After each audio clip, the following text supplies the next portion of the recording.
기도하겠습니다. 하나님 아버지 감사합니다. 오늘도 주님께서 저희들을 자녀로 불러주셨고 아버지 하나님의 풍성함을 아버지 하나님 누리고 나눌 수 있도록 말씀으로 저희들을 인도하여 주시니 감사를 올려드립니다. 아버지 하나님 오늘도 우리 하나님의 귀한 말씀을 서로 나눌 때 은혜의 주님께서 함께하여 주시고 인도하여 주시옵소서. 예수님의 이름으로 기도하옵나이다. 아멘. 자, 요한복음 2장 13절에서 22절까지의 말씀입니다. 유대인이 유월절에 가까운지라 예수께서 예루살렘으로 올라가셨더니 성전 안에서 소와 양과 비둘기 파는 사람들과 돈 바꾸는 사람들이 앉아 있는 것을 보시고 노끈으로 채찍을 만드사 양이나 소를 다 성전에서 내쫓으시고 돈 바꾸는 사람들이 돈을 쏟으시며 상을 엎으시고 비둘기 파는 사람들에게 이르시되 이것을 여기서 가져가라. 내 아버지의 집으로 장사하는 집을 만들지 말라 하시니 제자들이 성경 말씀에 주의 전을 사모하는 열심히 나를 삼키리라 한 것을 기억하더라. 이에 유대인들이 대답하여 예수께 말하기를 내가 이런 일을 행하니 무슨 표적을 우리에게 보이겠느냐. 예수께서 대답하여 이르시되 너희가 이 성전을 홀라 내가 사흘 동안에 일으키리라. 유대인들이 이르되 이 성전은 46년 동안에 지었거늘 내가 3일 동안에 일으키겠느냐 하더라. 그러나 예수는 성전된 자기의 육체를 가리켜 말씀하신 것이라. 죽은 자 가운데서 살아나신 후에야 제자들이 이 말씀하신 것을 기억하고 성경과 예수께서 하신 말씀을 믿었더라. 아멘. 네, 오늘 본문 말씀은 예수님께서 성전에 가서 장사꾼들을 다 내쫓은 사건입니다. 요한복음에서 이것을 서두에 위치시키는 것은 다른 복음서하고는 순서가 다릅니다. 사도 요한은 이 사건을 서두에 놔야 한다고 생각을 한 거죠. 첫 번째 표적이 가나 혼인잔치에서 포도주를 만드신 것입니다.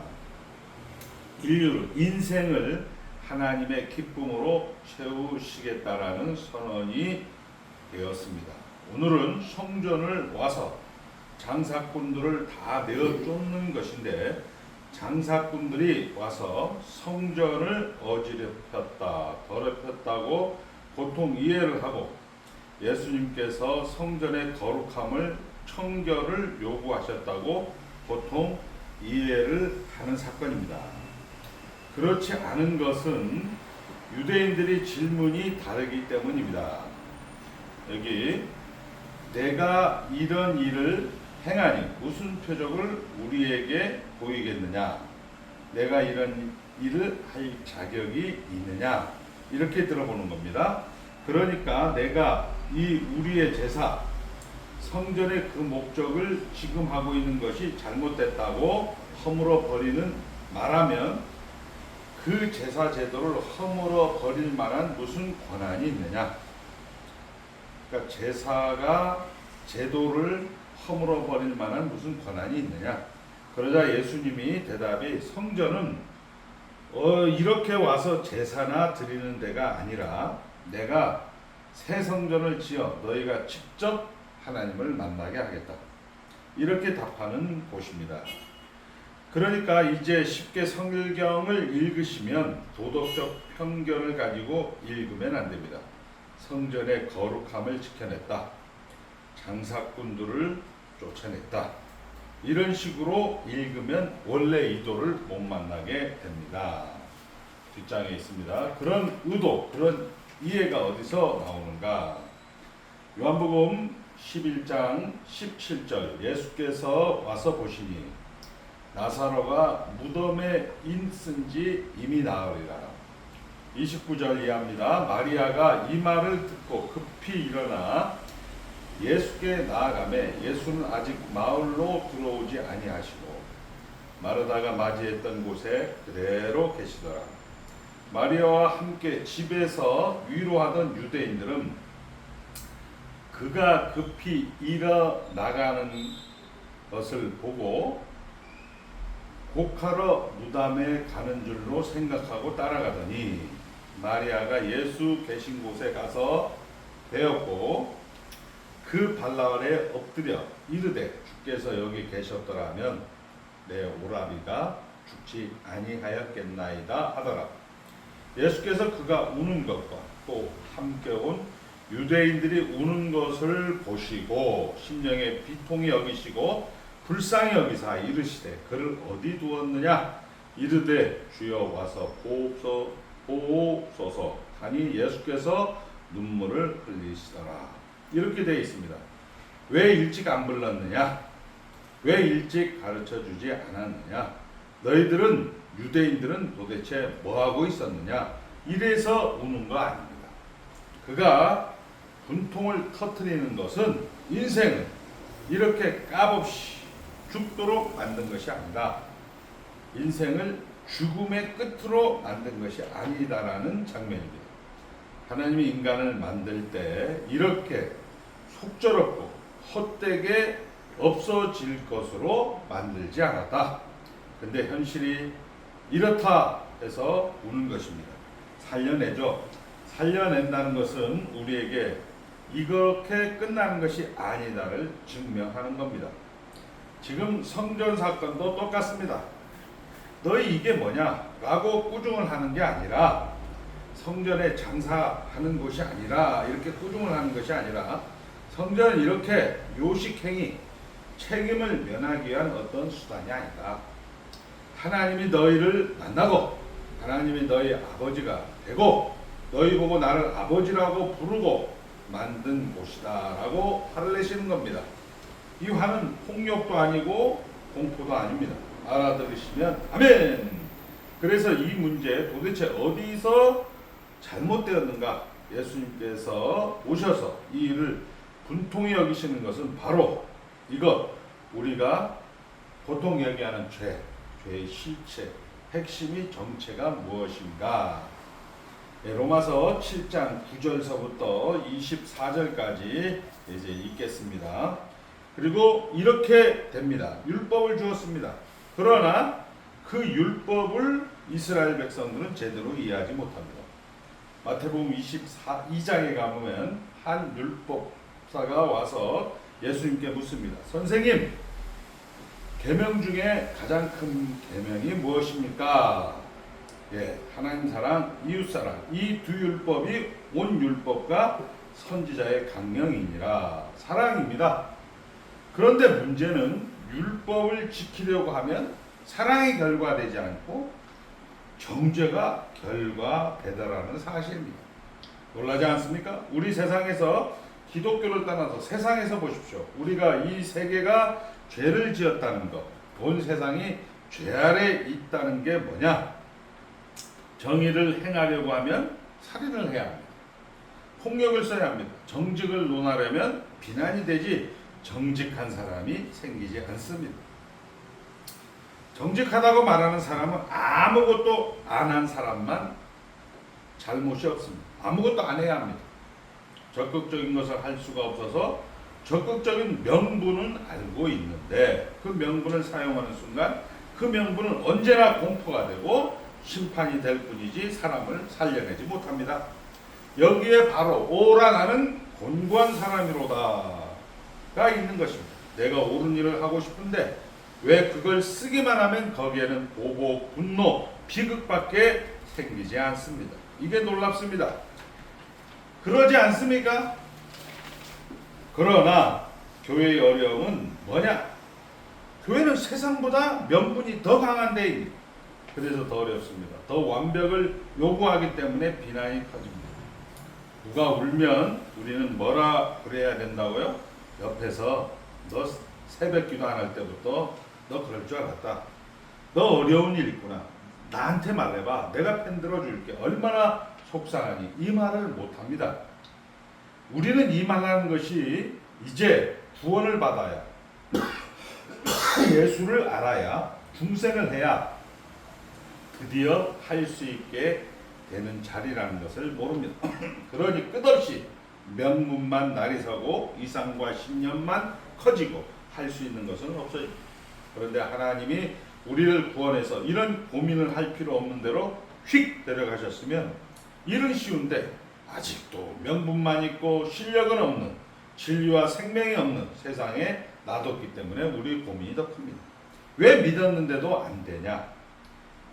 왜 신앙이 좋으면 그렇지 않은 사람보다 더 어렵냐? 여러분 교회 안에서 나오는 이런 표현은 정말 우리 가슴 아픈 거예요.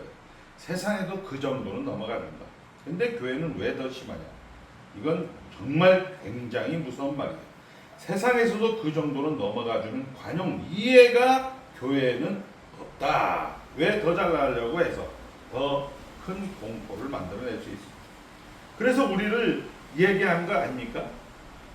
예수님이 분노하고 심판하셔서 하는 얘기가 아니라 분통을 터뜨리시는 것입니다. 성전을 허락한 이유, 율법을 준 이유, 교회를 세운 이유, 너희를 더 위대하게 더 복되게 하려고 만든 것이다. 제발 중간에 옆길로 새지 마라. 손해보지 마라. 이 얘기를 성경이 우리에게 계속하는 겁니다. 그래서 로마서 7장 24절 오라 난 공고한 사람이로다. 답이 뭐냐? 25절 우리 주 예수 그리스도로 말미암아 하나님께 감사하리로다. 그런즉 내 자신의 법으로는 하나님의 법을, 육신으로는 죄의 법을 섬기노라.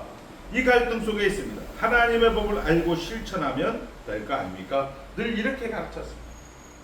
명분으로 윽박질렀죠. 해! 왜 못해? 못합니다. 세상 사람들은 죄밖에 지을 수가 없습니다. 비난과 폭력밖에 쓸 수가 없지만 우리는 구원을 받아 우리는 결과를 통해서 하나님 나라 안에 들어온 사람입니다. 그래서 기독교 안에만 용서, 회복, 부활이 있는 것입니다. 나를 믿는 자는 기가 막힌 표현이죠. 죽어도 살겠고 믿으면 안 죽는 게 아니라 죽어도 살겠고, 그러니까 죽음에다가 부활을 담아냈듯이 우리 생애 속에서 정말 끝장인 자에게도 우리는 기다려주고 스스로 대해서 내 자신에 대해서도 우리의 실패와 우리의 잘못된 과거가 우리의 미래에 절대적으로 영향을 미칠 수 없다. 그건 유익만 된다. 이것이 기독교 신앙인 것입니다. 그래서 로마서 8장 1절 그러므로 이제 그리스도 예수 안에 있는 자에게는 결코 정죄함이 없나니 이는 그리스도 예수 안에 있는 생명의 성령의 법이 죄와 사망의 법에서 너를 해방하였음이니라. 우리는 더 이상 공포와 심판과 절망과 보복으로 갈 이유가 없습니다. 아니, 내가 그 실수를 하기도 합니다. 그러나 거기서 끝이 아닙니다. 우리가 예수 믿고 보면 과거가 다 고맙습니다. 그때 잘못되는 바람에 내가 예수를 믿게 됐어. 이건 누구나 다 있죠. 그 바람에 기도하게 됐어. 그러면 잘못하면 이 결과가 나온다. 이런 공식이 생기잖아요. 잘못해서 내 잘못한 게 이 좋은 결과를 맺은 게 아니라 잘못한 자리에도 하나님이 좋은 결과를 심을 수 있다라고 깨달아야 하죠. 잘나는 건 물론 복입니다. 잘하는 건 명예입니다. 이젠 잘해야 해요. 그러나 잘못했다고 후회가 될 때, 절망할 때도 그것이 지금 일을 하게 하라고요. 그건 과거예요. 어저께라고요. 벌써 우리는 언제나 오늘 지금이거든요.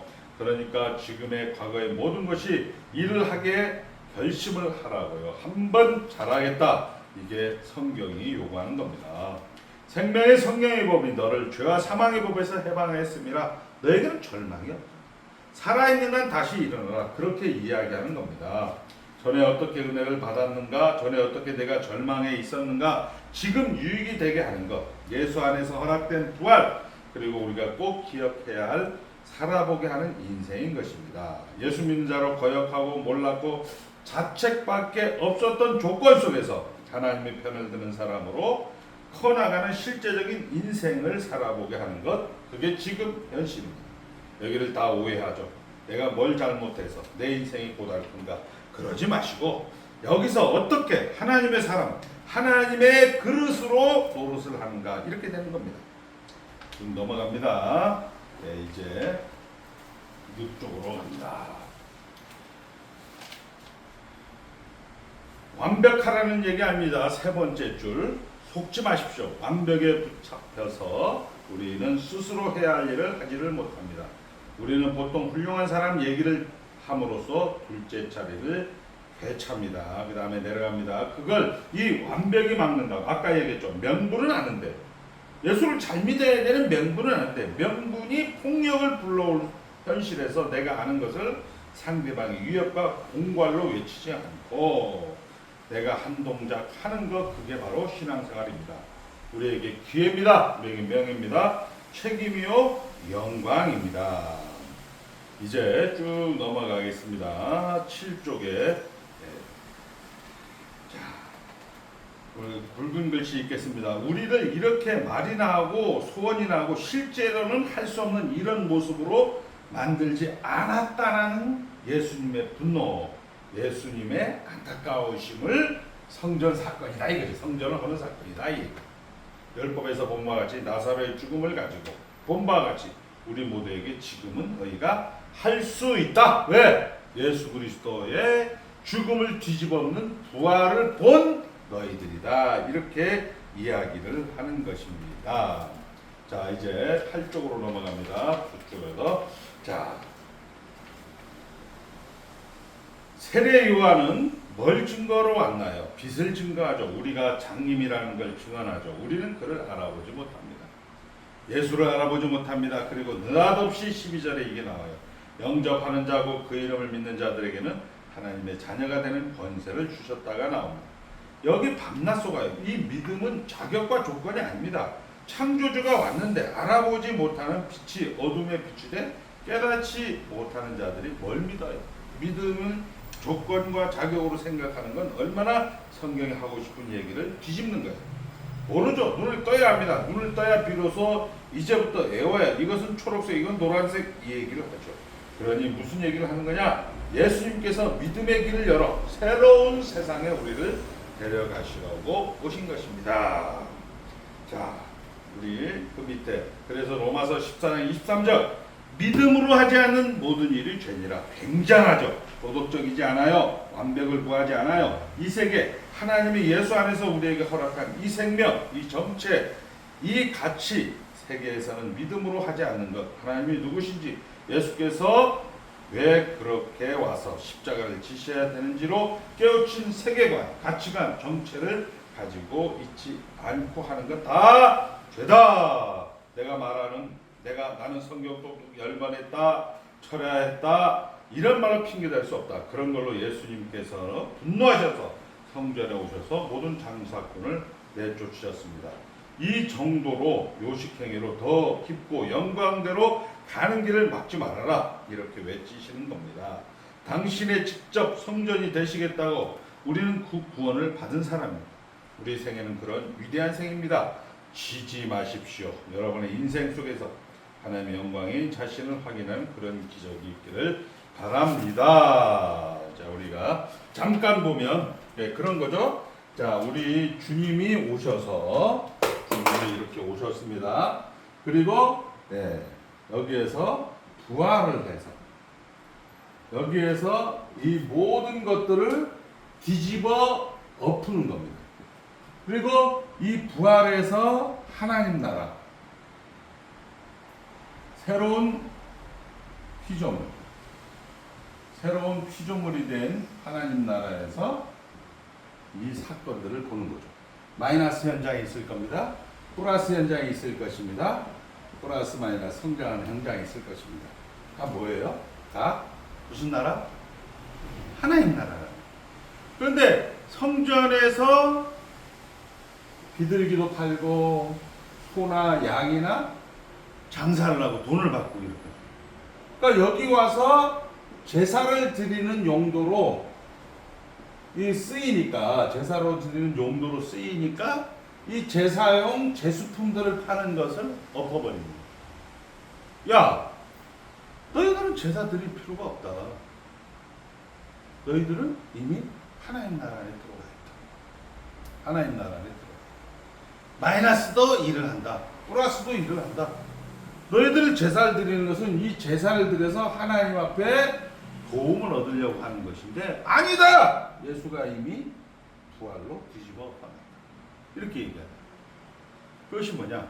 우리가 얘기하는 하나님의 구속 사역이다.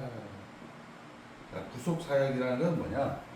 하나님의 작정, 그 다음에 하나님의 창조, 하나님의 섭리. 자, 이렇게 되는 거죠. 작정에서 창조, 섭리. 즉 영원 전에 그리스도 안에서 우리를 택하였다. 이것을 구속사, 영원 전으로 갑니다. 그 다음에 구속사는, 보통 세상에서 얘기하는 구속사는 시간 속에서 보는 거죠. 작정이 빠지고 창조와 섭리 속에서 보는 거죠.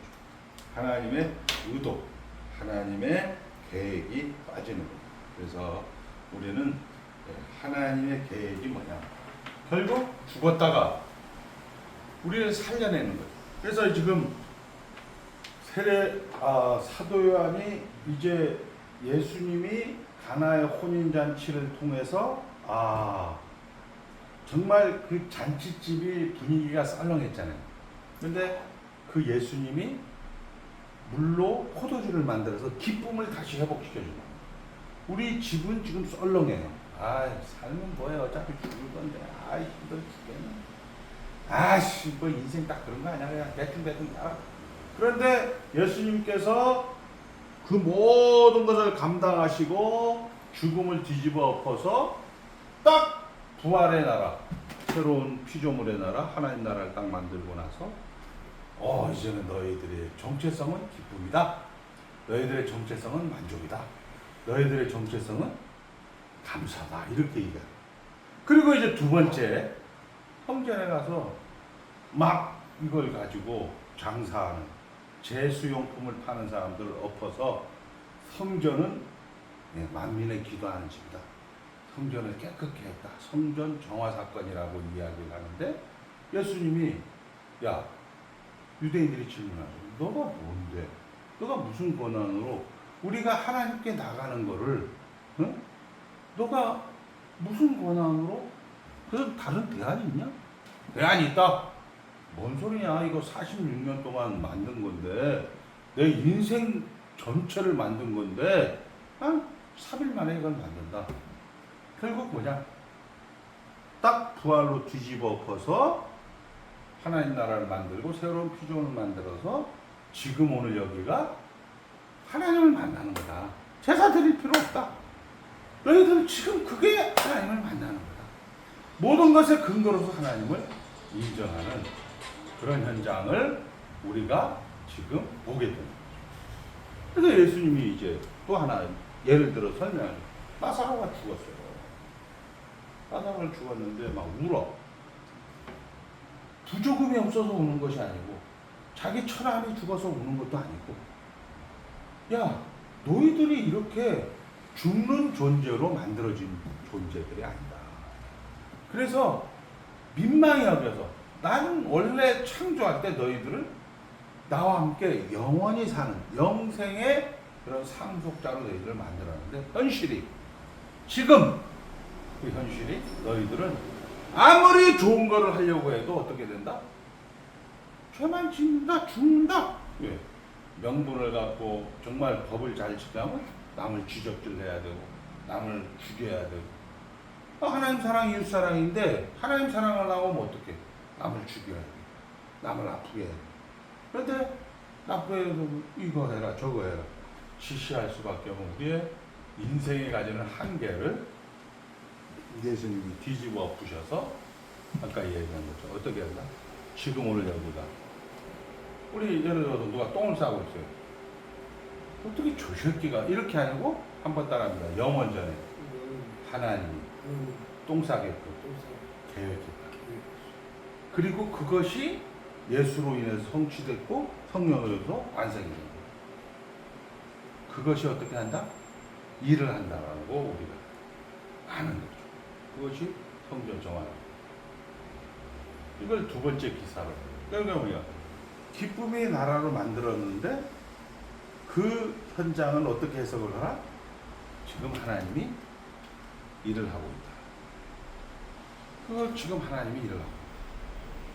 너희들이 제사, 너희들이 대장이 아니고 내가 예수님이 대장으로서 이게 더 11절에 나온단 말이에요. 한번 빨간 우리 제가 1쪽으로 갔어요. 자, 죽은 자 가운데서 살아나신 후에야, 이게 부활한 후에야 제자들이 이 말씀하신 것을 기억하고, 이 말씀하신 것을 기억하는 건 뭐예요? 아, 결국은 무슨 얘기예요? 내가 이런 일을 할 자격이 있느냐? 있다! 나는 하나님이다. 그래서 기쁨을 회복한 나라에 누가 일을 한다? 하나님입니다. 그래서 하나님이 일을 하는 것을 기억하고 성경과 예수께서 하신 말씀을 믿었더라라는 건 뭐예요? 그들이 하나님이 일을 한다는 것을 알았다. 이해되죠? 네. 기도하겠습니다. 하나님 아버지 감사합니다. 말씀 가운데 계시는 성령 하나님, 오늘도 우리가 하나님의 기쁨의 나라로 옮겨 주었고 이제 하나님께서 성전을 청결하는 것으로 아버지 하나님이 원래 우리 가운데 계신 것으로 아버지 하나님께서 이제 일을 하는 것이로 아버지 하나님이 이 땅을 다스리는 것으로 모든 것의 근거로서 예배하고 사역하고 일을 할 수 있도록 허락하여 주신 하나님을 찬송합니다. 예수님의 이름으로 기도하옵나이다. 아멘. 수고하셨습니다. 수고하셨습니다. 네, 오늘은 여기서 마치도록